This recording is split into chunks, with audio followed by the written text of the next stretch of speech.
अभी कुछ दशकों पहले तक हाल यह था कि त्योहारों की आवाज सुनाई देती थी। हर परिवार, समाज, हर जगह रौनक की झालरें लहराने लगती थी। खुशी, उमंग और ऊर्जा से भरे चेहरों की चमक व उत्साह यहाँ वहाँ बिखर जाती थी। क्या करना है, कहाँ जाना है, किसे क्या उपहार देने हैं और रसोई में से कितने पकवानों की खुशबू आनी चाहिए, सबकी सूची बनने लगती थी। महीनों पहले से बाजार के चक्कर लगने लगते थे और खरीदारी का लंबा सिलसिला चलता था। समय बदला, हमारी परंपराओं, संस्कृति और सबसे ज्यादा हमारी सोच पर तकनीक ने घुसपैठ कर ली। समय किसी न किसी रूप में तकनीक हमारे साथ रहने लगी और फिर वह हमारी सबसे बड़ी जरूरत बन गई। अब आलम यह है कि त्योहारों का आगमन होता है तो माहौल में चहल पहल बेशक दिखाई देती है, पर उसमें से उमंग वाला अंश गायब हो गया है और तनाव भरा एक शोर यहाँ वहाँ सुनाई देता है। दूसरों से बढ़ चढ़ कर दिखावा करने की होड़ ने त्योहारों के महत्व को जैसे कम कर दिया है। त्योहार अब या तो अपना स्टेटस दिखाने के लिए, दूसरों पर रौब जमाने के लिए कि देखो हमने कितना खर्च किया है, मनाया जाता है, या फिर एक परंपरा निभाने के लिए कि बरसों से ऐसा होता आया है इसीलिए मनाना तो पड़ेगा। फॉरवर्ड मैसेजेस का दौर। पहले लोग त्योहारों की शुभकामनाएं अपने मित्र संबंधियों के घर पर स्वयं जाकर देते थे।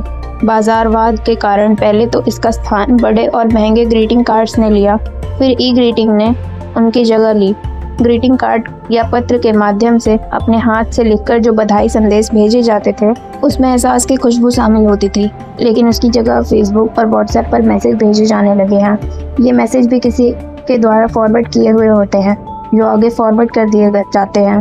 कई बार तो बिना पढ़े ही ये मैसेजेस फॉरवर्ड कर दिए जाते हैं। उनमें ना तो कोई भावनाएं होती हैं, ना ही भेजने वाले की असली अभिव्यक्ति। ये तो इंटरनेट से लिए मैसेज ही होते हैं। इसी से पता लगाया जा सकता है कि तकनीक कितनी हावी हो गई है हम पर, जिसने संवेदनाओं को खत्म कर दिया है। रिश्तों की गढ़ती नई परिभाषाएं, परस्पर प्रेम और सद्भाव, सामाजिक सहभागिता, मिलजुल कर उत्सव मनाने की खुशी, भेदभाव रहित सामाजिक शिष्टाचार आदि अनेक खूबियों के साथ पहले त्योहार हमारे जीवन को जीवंत बनाते थे और निरसता या एकरसता को दूर कर स्फूर्ति और उत्साह का संचार करते थे। पर आजकल परिवार के टूटते एकलावाद तथा बाजारवाद ने त्योहारों के स्वरूप को केवल बदला नहीं बल्कि विकृत कर दिया है। सचमुच त्योहारों ने संवेदनशील लोगों के दिलों को भारी ठेस पहुंचाना शुरू कर दिया है। सोशल मीडिया को जरूरत से ज्यादा इस्तेमाल ने जहां हमारी एकाग्रता को भंग किया है, वहीं सामाजिकता की धज्जियां उड़ा दी हैं। फोन कर बधाई देना भी अब जैसे आउटडेटेड हो गया है। बेवजह किसी को फोन कर डिस्टर्ब किया जाए, इस सोच ने मैसेज करने की प्रवृत्ति को बढ़ाकर सामाजिकता की अवधारणा पर ही प्रहार कर दिया है। लोगों का मिलना जुलना जो त्योहारों के माध्यम से बढ़ जाता था, उस पर विराम लग गया है। जाहिर है जब सोशल मीडिया बात कहने की जरिया बन गया है तो रिश्तों की संस्कृति भी नए सिरे पर प्रभावित हो रही है। हो गई है सामाजिकता खत्म। मनुष्य एक सामाजिक प्राणी है। यह वाक्य हमें बचपन में रटवाया गया, परंतु तकनीक ने शायद अब हमें असामाजिक बना दिया है। सोशल मीडिया के बढ़ते बचर्व ने मनुष्य की सामाजिकता को खत्म कर दिया है। देखा जाए तो सोशल मीडिया आज की जिंदगी की सबसे बड़ी जरूरत बन गया है। व्हाट्सएप, ट्विटर, फेसबुक, इंस्टाग्राम पर न जाने क्या क्या। सिर्फ एक टच पर दुनिया के इस हिस्से से उस हिस्से में पहुंचा जा सकता है। देश दुनिया की दूरियां सिमट गई हैं, लेकिन रिश्तों में दूरियां आ गई हैं।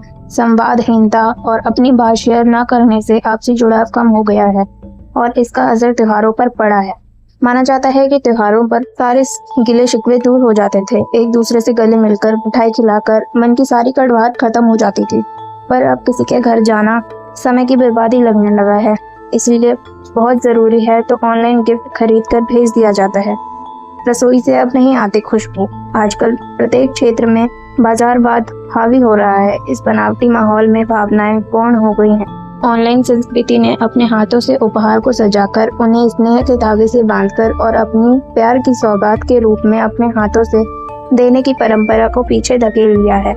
बाजार में इतने विकल्प मौजूद हैं कि खुद कुछ करने की क्या जरूरत है। एक समय था कि त्योहारों पर घर में न जाने कितने तरह के पकवान बनाए जाते थे, न जाने कितने रिश्तेदारों के लिए लड्डू, मठवारी, नमक पारे, नमकीन, बर्फी, गुलाब जामुन और न जाने कितने डिब्बे पैक होते थे। और यह भी तय किया जाता था कि कौन किसके घर जाएगा। पर एकल परिवारों ने त्योहारों की रौनक को अलग ही दिशा दे दी। महंगाई की वजह से त्योहार फिजूल खर्ची के दायरे में आ गए हैं। ऐसे में मिठाइयाँ या अन्य चीजें बनाने का कोई औचित्य दिखाई नहीं देता। पहले के दौर में संयुक्त परिवार हुआ करते थे और घर की सारी महिलाएं मिलकर पकवान घर पर ही बना लिया करती थी। लेकिन अब ना लोगों के पास इन सब के लिए वक्त है और ना ही आज की हेल्थ कॉन्शियस पीढ़ी के वह पारंपरिक मिठाई पसंद ही आती है। कोई घर पर आ जाता है तो झट से ऑनलाइन खाना ऑर्डर कर उनकी आवभगत करने की औपचारिकता को पूरा कर लिया जाता है। कौन झंझट करे घर में खाना बनाने का। यह सोच हम पर इसीलिए हावी हो पाई है क्योंकि तकनीक ने जीवन को आसान बना दिया है। बस फ़ोन पर एक ऐप डाउनलोड करने की ही तो बात है। फिर खाना क्या, गिफ्ट क्या, घर को सजाने का सामान भी मिल जाएगा और घर आकर लोग आपका हर काम भी कर देंगे। यहाँ तक कि पूजा भी ऑनलाइन कर सकते हैं। डाक से प्रसाद भी आपके घर पहुँच जाएगा। हो गया फेस्टिवल सेलिब्रेशन। कोई थकान नहीं हुई, कोई तैयारी नहीं करनी पड़ी। तकनीक के एहसास ने मन को चंद्रित कर दिया है। बाजार से आई मिठाइयों ने मुंह का स्वाद बदल दिया है और बाजारवाद ने उपहारों की व्यवस्था कर रिश्तों को एक साल तक और सहेज कर रख दिया। नहीं है इसमें जुड़ाव का कोई अंश तो क्या हुआ, एक मैसेज जगमगाते दियों का और भेज देंगे और त्योहार मना लेंगे।